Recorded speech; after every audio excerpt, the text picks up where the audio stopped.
Kayaknya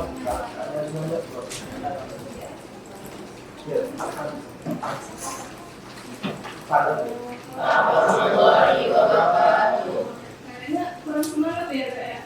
Gimana kalau kita kasih pantun dulu ya kak ya? Boleh pak. Negeri kincir namanya Belanda.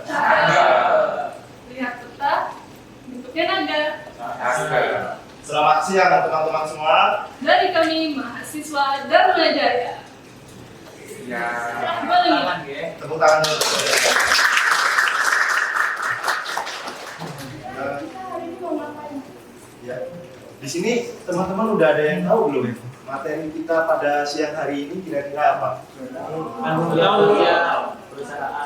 Ya, materi kita pada siang hari ini yaitu mengenai tanggung jawab sosial perusahaan.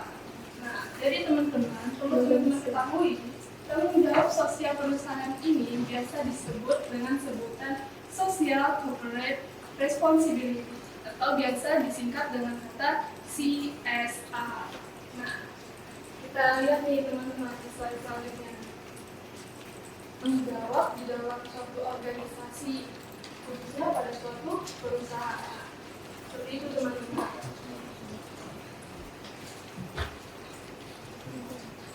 Di dalam suatu perusahaan juga harus menetapkan undang-undang yang berlaku agar di dalam perusahaan harus tetap terjalannya suatu tanggung jawab. Nah, selanjutnya ada tanggung jawab sosial. Nah, di dalam suatu perusahaan ini teman-teman, kita harus saling terjaga komunikasi antar satu sama lain maupun konsumen, karyawan, pemegang saham, dan lingkungan. Nah, selanjutnya ada apa lagi nih Pak?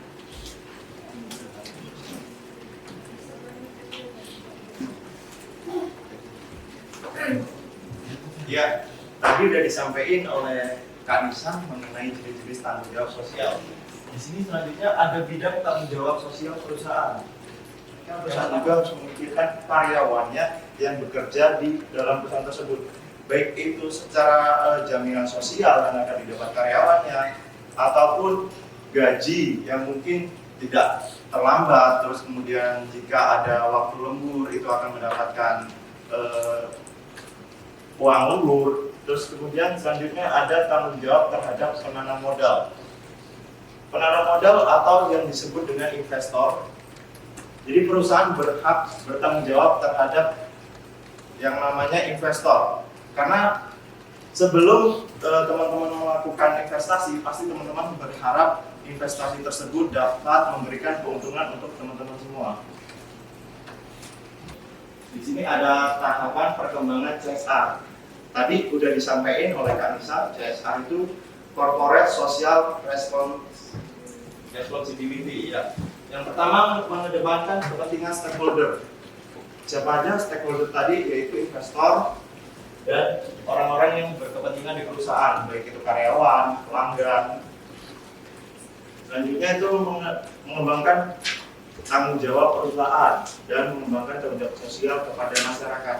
Nah, kita tadi udah saya sampaikan, perusahaan tidak hanya fokus pada pendapatan atau profit dari perusahaan, tapi perusahaan juga perlu memikirkan yang namanya tanggung jawab terhadap sosial kepada masyarakat. Bisa jadi perusahaan itu memberikan kompensasi terhadap limbah yang dihasilkan oleh perusahaan terhadap lingkungan. Dan selanjutnya ada mengembangkan tanggung jawab sosial kepada stakeholder. Ya, namanya stakeholder itu bisa jadi investor tadi. Investor belum melakukan investasi itu memiliki harapan investasinya dapat memberikan keuntungan kepada dia. Dimensi tanggung jawab sosial perusahaan. Bahwasanya di setiap dimensi tanggung jawab sosial perusahaan ini ada 4 poin teman-teman. Yang perlu teman-teman ingat, yaitu poin pertama adalah economic responsibility. Lalu yang kedua ada legal responsibility. Yang ketiga ada ethical responsibility. Dan yang keempat ada discretionary responsibility. Bisa ataupun dari saya, mungkin dari teman-teman ada yang merasa kurang puas nih atau merasa masih bingung gitu. Kira-kira ada nggak dari teman-teman yang mau ditanyakan, yang mau bertanya? Kira-kira ada yang mau bertanya? Wah, banyak banget nih Kak yang pengen bertanya. Mungkin buat ini mbaknya yang pakai kacamata. Ya, boleh. Baik, tadi temannya ada yang nanya resiko yang didapat oleh perusahaan jika tidak melakukan yang namanya tanggung jawab sosial. Oke, ada pertanyaan nih Kak dari salah satu teman kita. Katanya, apa sih dampak dari perusahaan apabila tidak terjadinya tanggung jawab sosial? Nah, mungkin boleh dibantu nih Kak. Ya, ketika perusahaan tidak melakukan tanggung jawab sosial, ini akan berdampak bagi perusahaan tersebut, yaitu dampaknya mengenai keberlangsungan perusahaan tersebut, baik itu secara reputasi perusahaan. Perusahaan akan berpeluang besar mendapat reputasi buruk di lingkungan masyarakat.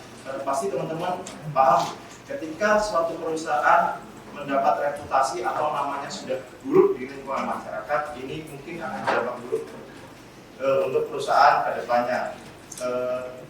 Mungkin itu ya Kak ya? Iya, benar banget. Jadi begitu ya, bisa dipahami jawabannya? Baik, Kanisa, tadi ada yang bertanya nih mengenai apa sih tujuan dari perusahaan melakukan tanggung jawab sosial? Kira-kira mungkin bisa bantu jawab Kak yang bertanya. Pertanyaannya bagus banget ya Kak. Iya. Tujuan dari suatu perusahaan dalam melakukan tanggung jawab dalam suatu perusahaan.